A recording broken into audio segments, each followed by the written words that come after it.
हमारी second poem है, that is Porus and his elephant. ठीक है,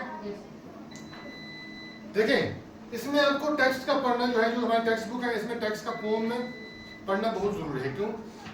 क्योंकि this is amalgamation of many bits. इसमें बहुत सारे जो राइटर्स हैं, पोइट्स हैं, पोइट्स जो होते हैं ना, उन्होंने अपनी जो पूरी उनकी जो लिटरेरी नॉलेज होती है वो इसमें इन्फ्यूज की होती है। ठीक है, इसलिए पढ़ना जरूरी है। अब हम यहाँ क्या पढ़ेंगे? सबसे पहले तो मुझे थोड़ा नेजल कंजेशन है, इसमें थोड़ा बेयर करना पड़ेगा आपको। ठीक है, आवाज आ रही है अच्छी से? Yes, sir. दिस बैलेड, याद रखना आपको सबसे पहले, you have to always remember that while reading English और व्हाइल लर्निंग इंग्लिश, आपको हमेशा याद रखना है कि आपको वर्ड्स को, जो वोकैब आपकी है उसको हमेशा, जो भी वर्ड आपके पास आएगा उसको याद रख लेना है, इन्फ्यूज करना है। ठीक है, आपकी वोकैब जब अच्छी हो जाएगी तब आप ग्रामर के रूल्स जान पाएंगे, तभी आप प्रोसीड कर पाएंगे। ठीक, लेकिन जो भी वर्ड आएगा वो आपको हमें याद रखना है। ठीक है, इसको क्या पढ़ेंगे हम? शाबाश, बैलेड। क्या पढ़ेंगे? बैलेड। ये उस स्टोरी को, बैलेड उस स्टोरी को बोलते हैं जो वर्सेस में, लाइंस में दी होगी। देखो ये है ना पोम, ये लाइंस में दी गई है ना, तो ये वो स्टोरी है। ठीक, जो किसमें दी हुई है? ये है स्टोरी। क्या है? स्टोरी। ठीक, मैंने आपको एक और चीज भी बोली थी, कॉमिक स्टोरी। कौन सी स्टोरी है? कॉमिक स्टोरी जो होती है, जो पिक्चर्स के थ्रू हमें बताई जाती है। वहां पर पिक्चर्स होती है, फोटोज होते हैं। ठीक है, उसके थ्रू हमें बताई जाती है। ओके, ये बोल रहा है कि this ballad gives an account of an elephant that saved the life of its wounded master on the battlefield. याद रखना, ये जो बैलेड है, ये जो वर्सेस में स्टोरी हमें दी गई है, इसका नाम है पोरस एंड हिज एलिफेंट। इसमें क्या होता है कि ये हमें किसके बारे में बताती है? एक एलिफेंट के बारे में जिसने लाइफ सेव की थी, जिसने बचाया था किसको? उसके मास्टर को। मास्टर का मतलब जो उसका साथ था, ऑनर भी बोल सकते हो। ठीक है, किसमें बचाया था? बैटलफील्ड में, जंग का मैदान जो था ना, वहां पर जब लड़ाई हो रही थी, बैटल हो रही थी, तो वहां पर इसने किसको बचाया? अपने मास्टर को एक एलिफेंट ने बचाया था। उसकी उसी के रिलेटेड ये स्टोरी है। ठीक है, देखो दो चीजें हैं, injury, injured, one thing is injured, one thing is wounded. आप जब भी याद रखेंगे बैटल में, ठीक है, किसमें? बैटल में या फिर वार में, जब भी कोई जख्मी होता है उसको वुंडेड बोलते हैं। ठीक है, याद रखना, ये जनरली हम यूज कर सकते हैं। आप इनको दोनों को भी कहीं पे भी यूज कर सकते हैं, सिनोनिम्स यूज कर सकते हैं, but at the same time आप याद रखना कि प्रिसाइजली अगर आप यूज करेंगे वुंडेड, आपको उन जगहों पर यूज करना है जहां पर बैटल्स होंगी या वार। ठीक है, तो ये किसके बाद? दिस बैलेड याद है आपको? बैलेड किसको बोलते हैं? जो लाइंस को नहीं बोलते, वो तो वर्स वगैरह। मैं बोल रहा हूँ जो स्टोरी लाइंस में बोली जाए, वर्सेस में बोली, उसको क्या बोलते हैं? बैलेड। ठीक है, ये किसका अकाउंट देता है? स्टोरी हमें किसके बारे में बोलती है? एक एलिफेंट के बारे में जिसने क्या किया था? अपने मास्टर की जिंदगी जो थी, लाइफ जो थी वो बचाए। The elephant faces death in order to save the life of Porus. Elephant ने किसको कन्फ्रंट किया?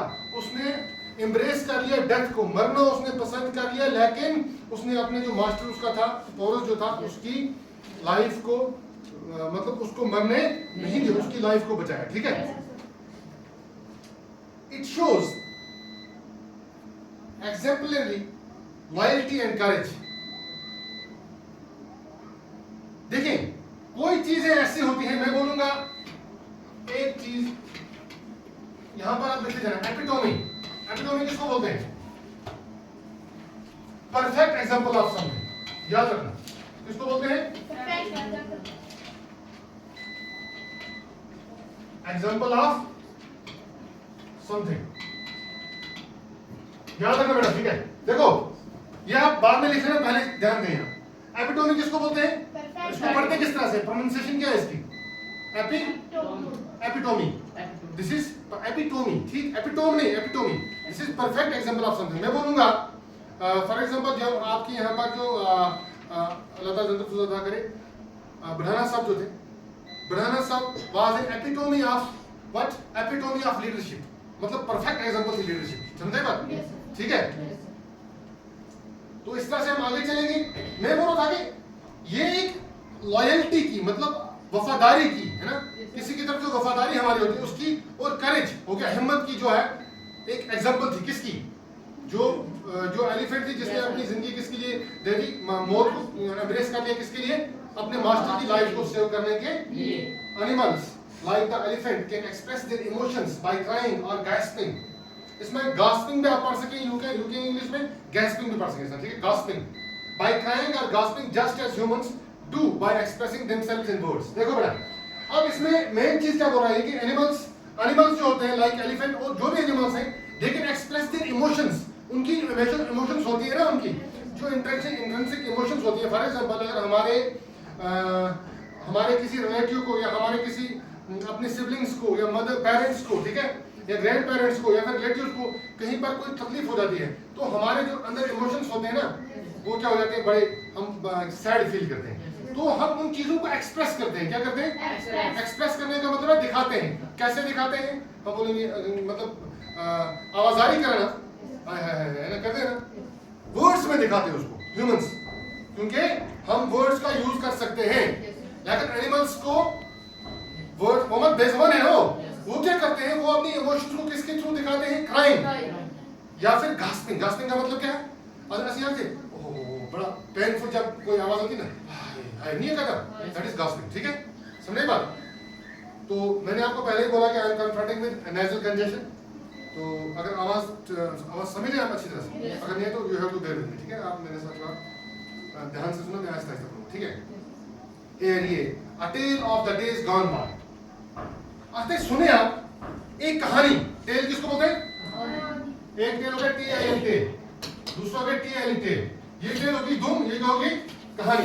कहानी बैलेट हो गया जो कहानी वर्सेस में दी गई है, ठीक है। कॉमिक स्टोरी हो गया जो पिक्चर्स में दी गई है, ठीक है। ये चीजें याद रखना, ठीक है, स्टोरी भी बोलते हैं उसको, ठीक है।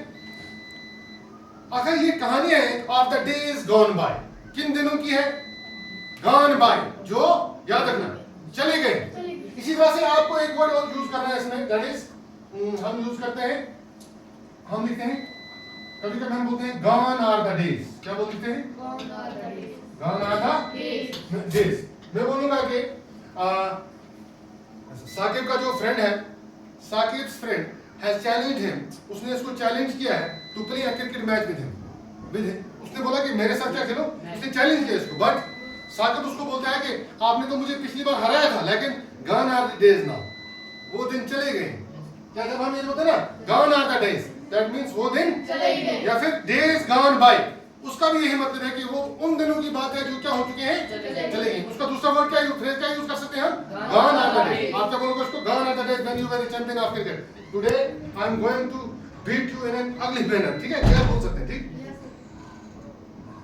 तो days whose recording is short and scant, वो दिन जिनकी रिकॉर्डिंग जो है, जिनका रिकॉर्ड जो है वो पिछले जमाने की कर रहे हैं ना बात, गॉन आर द डेज। ये उन दिनों की बात कर रहा है जिसकी रिकॉर्डिंग क्या है? शॉर्ट। जिसकी रिकॉर्डिंग एक तो शॉर्ट है, शॉर्ट के मुझ छुटा, स्कैंट याद रखना, SCANT, स्कैंट। स्कैंट किसको बोलते हैं बेटा? कम। स्कैंट क्या हुआ? कम। स्कैंट क्या हुआ? कम। शॉर्ट जिसका ब्रीफ के, ओके, कम, जिसकी क्वांटिटी कम होगी, उसका स्कैंट है। अब हम उन दिनों की बात कर रहे हैं, days whose recording is short and scant. Scant याद रहा? कम। ये उन दिनों की बात है जिनकी रिकॉर्डिंग, जिनका रिकॉर्ड हमारे पास, या जिनका रिटन रिकॉर्ड है, जिनका जो भी ग्राफिक रिकॉर्ड्स है वो बहुत कम है, ठीक है। This is a tale that can never die. This is a tale, ये वो कहानी है, दिस इज अ टेल, ये वो कहानी है, एक ऐसी कहानी है दैट कैन नेवर डाई, जो कभी मर नहीं सकती है। कुछ ऐसी बातें हो जाती हैं, कुछ ऐसे स्टोरीज या कहानियां बन जाती हैं कि वो बहुत लंबे टाइम तक याद रहती। जैसे रिसेंटली क्या हुआ, रिसेंटली कहानी हुई जी एक, हमने देखा कि चंद्रयान 3 ने मून पर लैंड किया, ठीक है। ये कहानी बताते जाएंगे हम अपने उनको, ठीक है।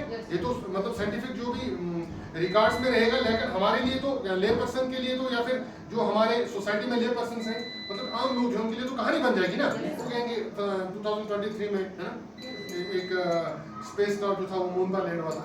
तो ये कहानी फिर ऐसे काम जो होते हैं, जो अच्छे काम होते हैं, वो हमेशा के लिए याद रखे जाते हैं। तभी ये बोल रहा है कि this is a tale that can never die. ये ऐसी कहानी है जो कभी मर ही नहीं सकती, कि हमेशा याद रखी जाएगी। Told of a king and his elephant. किसकी कहानी है? एक बादशाह की, जिसका नाम क्या था? पोरस। बादशाह का नाम क्या था?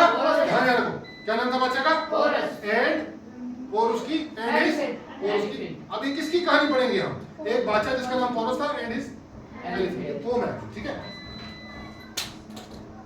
अच्छा, उसके सेकंड पैरा जो है that is out on the plain where the waters grow. Out on the plain, ये out on the plain where the waters grow. देखें, आपको हमेशा याद रखना है जो पोएट्री होती है ना, इसमें आपको प्रिसाइज वर्डिंग यूज नहीं की गई होगी। इसमें ऐसे वर्ड्स कुछ होंगे उनका मीनिंग आपको लगेगा बहुत डिफरेंट है, लेकिन यहाँ पर यूज जो है वो मेटाफोरिकली या फिर सिमिली के तरीके से याद किया जाता है, ठीक है।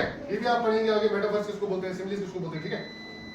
तो out of the plain where the waters grow, plains में जहां पानी जाता है, पानी पानी पानी किसमें, पानी countable noun uncountable noun? Uncountable ना, पानी गिन सका तो एक पानी दो पानी, समझे? तो आउट ऑन द प्लेन, उन प्लेन्स पर जहां पानी जाता है। पानी का मतलब देखें, प्लेन जो होता है ना, प्लेन हमारा इलाका प्लेन है यहाँ फॉर एग्जांपल। अब जब पहाड़ों से शमसबरी से जो नाला आएगा, स्ट्रीम्स आएंगी है ना, या फिर ब्रूक्स जब जमा होकर मिलेंगे वो तो प्लेन्स में ही जाएंगे। ये बोलता है उन्हीं प्लेन्स में जहां पर कौन पानी जाता है, out on the banks of the Jhelum wide. किसके बैंक्स पर, किसके किनारे पर? झेलम का नाम सुना है आपने? झेलम का नाम सुना है? झेलम क्या है?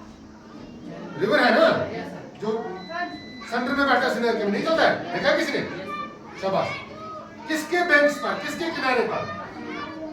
किसके किनारे पर?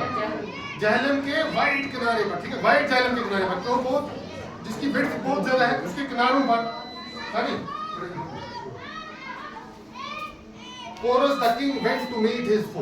पोरस जो था, आपकी बुक है, मैं पूछूंगा क्या, आपको नहीं देखा। पोरस द किंग, पोरस जो था, बादशाह जो था, the king went to meet his foe, वो गया, गया। मैं बोलूंगा ये आपको पूछेगा आप वहां गए थे, आपको लिया असाइनमेंट थे, मैं गया था, ठीक, आई वेंट देयर, मैं गया वहां, ठीक, पिछली बार। तो Porus the king went to meet his foe, Porus गया वहां, वेंट गया टू मीट हिज फो। क्यों गया? फो किसने गया बेटा? दुश्मन, दुश्मन, ठीक है, एनिमी को मिलने के लिए गया। Porus the king in his battle pride, Porus the king in his battle pride, जो बादशाह Porus in his battle pride, pride किसको आते हैं? बैटल प्राइड को मतलब बैटल की में जो उसकी जुबिलेंस होगी, ग्लोरी होगी, करेज होगी, स्टार वार्स जो है ना, उन्हें बैटल प्राइड होगी, याद है बात? जो बैटल में उसका जोश होगा उसको बैटल प्राइड बोलेंगे, ठीक है।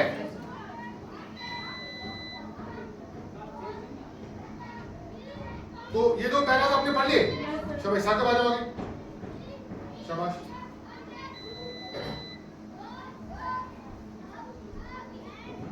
जरा पढ़ो सेकंड पैरा पढ़ो। Out on the plain where the waters go.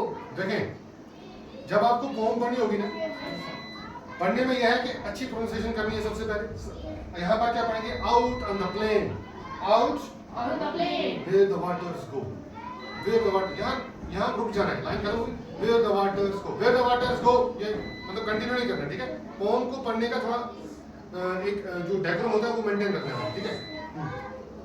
out on the banks of the Jhelum wide. Out on the banks of the Jhelum wide, ठीक है। झेलम की वाइड झेलम जो है वो चौड़ा झेलम जो उसके किनारों पर है ना। Porus the king went to meet his foe.